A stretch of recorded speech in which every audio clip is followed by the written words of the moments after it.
اسی لیے ان کو موت کا فرشتہ بھی کہا جاتا ہے. روح قبض کرتے ہیں، جان نکالنے کے لیے مقرر ہیں. حضرت اسرافیل علیہ السلام چوتھے فرشتے جو مشہور ہیں، یہ قیامت کے دن سور پھونکیں گے. سور کیا چیز ہے، کیا شکل ہے، اللہ تعالیٰ اس بہتر جانتا ہے. البتہ ہمیں قرآن مجید سے معلوم ہوتا ہے کہ یہ 2 دفعہ سور پھونکیں گے. ایک دفعہ جب سور پھونکیں گے، وَنُفِخَ فِي الصُّورِ فَصَعِقَ مَنْ فِي السَّمَاوَاتِ وَمَنْ فِي الْأَرْضِ.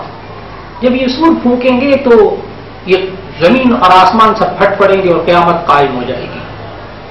اور جب دوسری دفعہ یہ سور پھونکیں گے تو ایسی صورت میں سب لوگ دوبارہ زندہ ہو جائیں گے اور اپنی قبروں سے نکل آئیں گے اور دوبارہ زندہ ہو کر میدان محشر میں جمع ہوں گے. یہ اسرافیل علیہ السلام.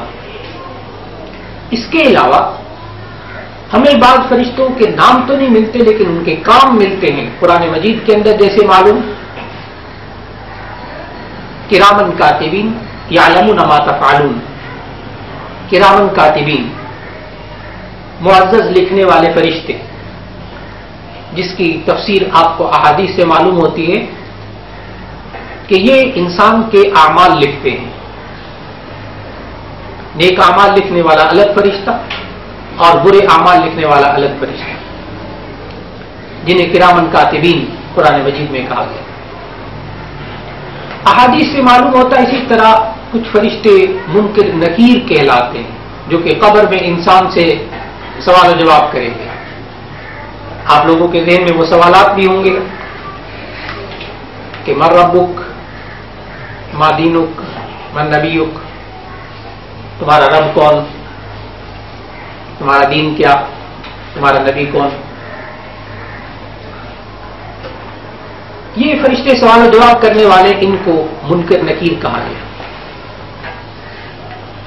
اس کے علاوہ جب ہم قرآن و سنت کا مطالعہ کریں تو ہمیں معلوم ہوتا ہے کہ فرشتوں کے ان کاموں کے ساتھ ساتھ انبیاء کے پاس پیغام رسانی کے لیے جانا، روزی پہنچانا، انسانوں کے اعمال لکھنا، روح جان قبض کرنا، انبیاء کی مدد کرنا. اس کے علاوہ کچھ فرشتے اللہ کی تسبیح و تقدیس پر مامور ہیں. نحن نسبح بحمدک ونقدس لک. تخلیق آدم پر، آدم علیہ السلام کو پیدا کرنے کے موقع پر جب فرشتوں نے کہا تو کہنے لگے نحن نسبح بحمدک ونقدس لک، ہم اے اللہ تیری تسبیح بیان کرتے ہیں، تیری پاکی بیان کرتے ہیں. آدم کو پیدا کرنے کی کیا ضرورت ہے؟ اس پر اللہ تعالی نے بتایا انی اعلم ما لا تعلمون، کہ میں وہ جانتا ہوں جو تم نہیں جانتے.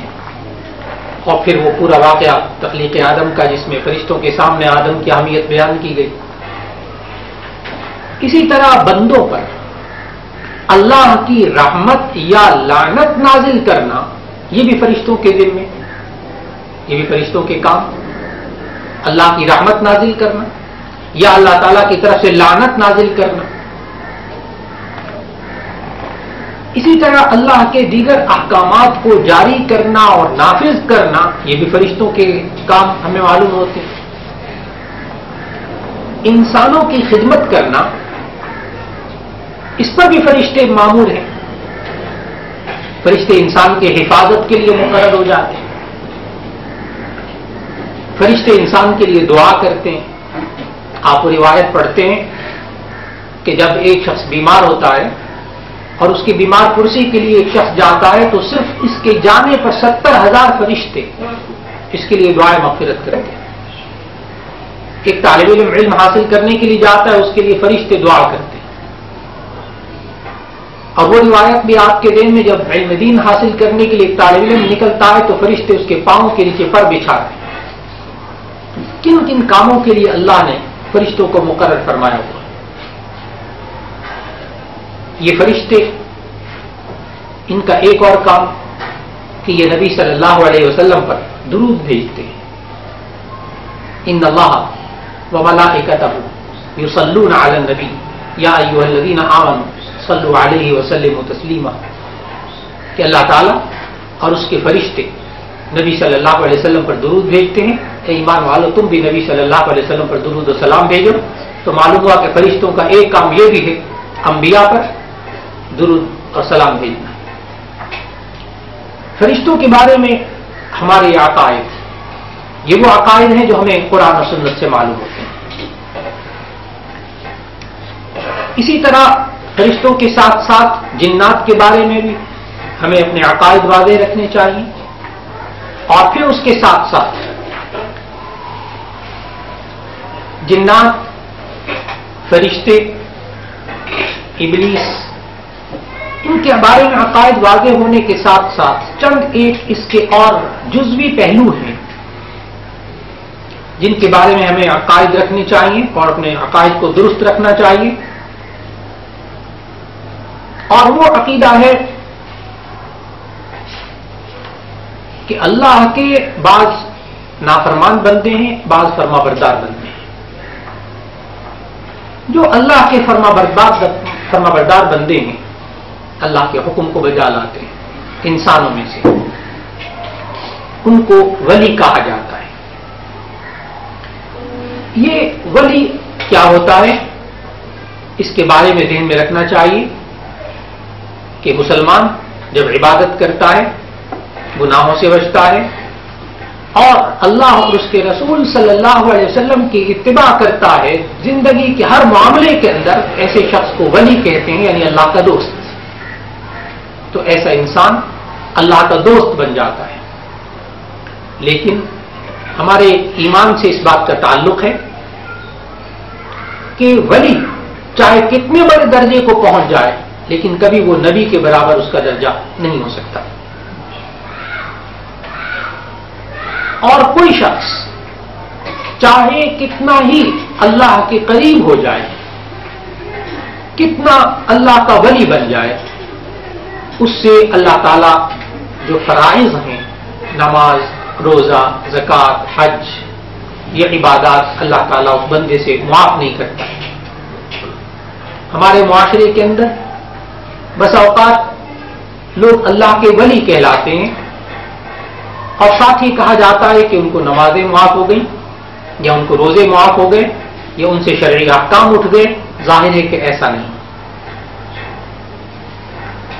اور یہ انسان کو بس اوقات شیطان بھی بہکاتا ہے۔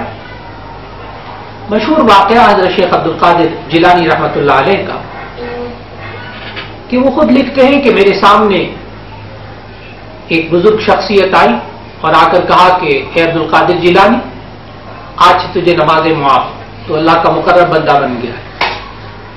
تو شیخ عبد القادر جیلانی رحمۃ اللہ علیہ نے فوراً کہا اعوذ باللہ من الشیطان الرجیم، لا حول ولا قوت الا باللہ العلی العظیم۔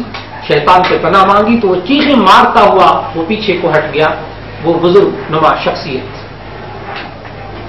اس پر اس نے کہا کہ عبد القادر جیلانی تمہیں کیسے معلوم ہوا کہ میں شیطان ہوں؟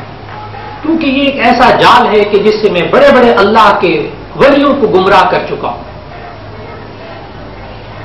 شیخ عبد القادر جیلانی رحمہ اللہ نے کہا کہ جب تم نے مجھے کہا کہ تو اللہ کا مقرب بندہ بن گیا، جا تجھے نماز معاف، تو فوراً میرے ذہن میں یہ آیا کہ اللہ تعالیٰ کے مقرب ترین بندے تو محمد رسول اللہ صلی اللہ علیہ وسلم ہیں، ان کو تو نمازیں معاف نہیں ہوئی، مجھے اللہ نے کیسے نمازیں معاف کر دی؟ وہ تو اتنی نمازیں پڑھتے تھے کہ پاؤں سوج جاتے تھے، پاؤں میں ورم آ جاتا تھا۔ تو میں نے فوراً پہچان لیا کہ تو شیطان ہے۔ لہذا اللہ کے ولی یہ پہچان جاتے ہیں شیاطین کو۔ اس پر اگر پورا واقعہ ہم لے لیں تو اس سے ایک فائدہ اور بھی معلوم ہوگا کہ شیطان نے اس کے جواب میں یہ کہا تھا، اے عبد القادر جیلانی، آج تجھے تیرے علم نے بچا لیا، آج تجھے تیرے علم نے تجھے بچا لیا، ورنہ میں اس جال کے ذریعے بہت بڑے بڑوں کو گمراہ کر چکا ہوں۔ تو شیخ عبد القادر جیلانی رحمہ اللہ نے فوراً جواب دیا، میرے علم نے مجھے نہیں بچایا، میرے اللہ نے مجھے بچایا۔ کیونکہ شیطان ایک اور جال پھینک رہا تھا جو کہ انسان کو علمی تکبر میں مبتلا کر کے پھر وہ گمراہی کے راستے پر لے جا رہا تھا، لیکن شیخ عبد القادر جیلانی رحمۃ اللہ علیہ کو ایمان کامل کی بنیاد پر اللہ نے اس کے جال سے بچا لیا۔ لہذا ہمارے ایمان کا یہ بھی حصہ، ہمیں اس بات پر ایمان رکھنا چاہیے کہ جو شخص شریعت کے خلاف ہو وہ اللہ کا دوست نہیں ہو سکتا، اگرچہ اس کے ہاتھ سے مختلف کام ظاہر ہوتے رہیں، اگرچہ وہ ہواؤں میں اڑتا ہو، پانی پہ چلتا ہو، یا اس جیسے اور بہت سے کام اس کے ہاتھوں سے ظاہر ہو سکتے ہوں، سب سے پہلی بنیاد یہ دیکھی جائے گی ایمانی تقاضوں کو پورا کرتے ہوئے کہ کیا یہ اللہ اور اس کے رسول صلی اللہ علیہ وسلم کے حکم کے مطابق زندگی گزار رہا ہے یا نہیں۔ اسی طرح ایمانیات سے متعلق ایک یہ بات بھی کہ اللہ اور اس کے رسول صلی اللہ علیہ وسلم نے ہمیں دین کی تمام باتیں بتا دی ہیں، اب ہم دین کے اندر کوئی نئی باتیں بطور دین کے شامل نہیں کر سکتے، جسے بدعت کہتے ہیں۔ اللہ اور اس کے رسول صلی اللہ علیہ وسلم نے جو ہمیں احکامات دیے، جو کرنے کو کہے، اس میں کچھ باتیں فرض ہیں، کچھ باتیں واجب ہیں، کچھ باتیں سنت مؤکدہ ہیں، کچھ باتیں سنت غیر مؤکدہ ہیں۔ جن کاموں سے منع کیا ان میں کچھ باتیں حرام ہیں، کچھ مکروہ تحریمی ہیں، اور کچھ مکروہ تنزیہی ہیں جن کا مطالعہ ہم عبادات اور معاملات کے اندر انشاءاللہ کریں گے۔ لیکن اب ان دینی امور کے اندر کوئی شخص ایک نئی بات کا اضافہ کر کے یہ سمجھے کہ یہ دین کا حصہ ہے تو اسے بدعت کہا جاتا ہے۔ لہذا ایمانیات کا ایک حصہ یہ بھی ہے کہ انسان عقائد کے اعتبار سے کسی ایسی بات کو اپنے ذہن میں جگہ نہ دے جو قرآن و سنت کے خلاف ہو۔ جسے قرآن و سنت نے عقیدے کا درجہ نہیں دیا، ایمانیات میں شامل کرنے کا درجہ نہیں دیا، ہم اسے بذات خود ایمانیات میں شامل نہیں کر سکیں گے اور ایمان کا حصہ اسے نہیں بنا سکیں گے۔ اسی طرح اللہ تعالیٰ نے نبی صلی اللہ علیہ وسلم کو بھیجا، اب ان کے بعد جو مقام ہے وہ صحابہ اکرام رضوان اللہ علیہ مجمعین کا مقام ہے۔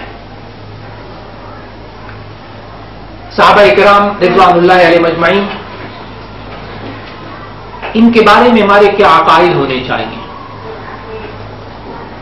سب سے پہلے تو صحابی کی تعریف ہمارے ذہن میں ہونی چاہیے۔ صحابی کس کو کہتے ہیں؟ جن انسانوں نے، اس میں ظاہر ہے جنات بھی شامل ہیں ہم، لیکن انسان کے بارے میں بات کر رہے ہیں، جن انسانوں نے حالت ایمان میں نبی صلی اللہ علیہ وسلم کو دیکھا، ان پر ایمان لائے اور ایمان کی حالت میں ان صحابہ کی موت واقع ہوئی، ایسے شخص کو صحابی کہتے ہیں۔ ایمان کی حالت میں نبی صلی اللہ علیہ وسلم کی زیارت کی اور ایمان کی حالت میں موت واقع ہوئی، ایسے شخص کو صحابی کہتے ہیں۔ اور ایمان کا حصہ ہے کہ کوئی اللہ کا ولی چاہے کتنا برگزیدہ ہو جائے وہ ایک صحابی کے مرتبے کو نہیں پہنچ سکتا، اور تمام صحابی بھی اپنے مرتبے کو اگر اکٹھا کر لیں تو وہ ایک نبی کے برابر نہیں ہو سکتے۔ لہذا صحابہ کو وہ مقام دیا جائے گا جو کہ صحابہ کا مقام ہے، یہ بھی ایمان کا حصہ۔ پھر ان صحابہ میں سے کچھ کے درجات ہیں، اس میں ہمارے ایمان کا حصہ یہ ہے کہ حضرت ابوبکر صدیق رضی اللہ تعالیٰ عنہ یہ رسول اکرم صلی اللہ علیہ وسلم کے بعد پہلے خلیفہ ہوئے، لہذا ان کا مقام باقی صحابہ سے بلند تر، اور ان کے بعد حضرت عمر رضی اللہ تعالیٰ عنہ ساری امت میں سے افضل ہیں جو دوسرے خلیفہ ہیں۔ پھر حضرت ابوبکر حضرت عمر رضی اللہ تعالیٰ عنہ کے بعد حضرت عثمان غنی رضی اللہ تعالیٰ عنہ ساری امت میں سے افضل ہیں جو تیسرے خلیفہ ہوئے، اور ان کے بعد حضرت علی کرم اللہ وجہہ یہ ساری امت میں سے افضل ہیں جو کہ چوتھے خلیفہ بنے۔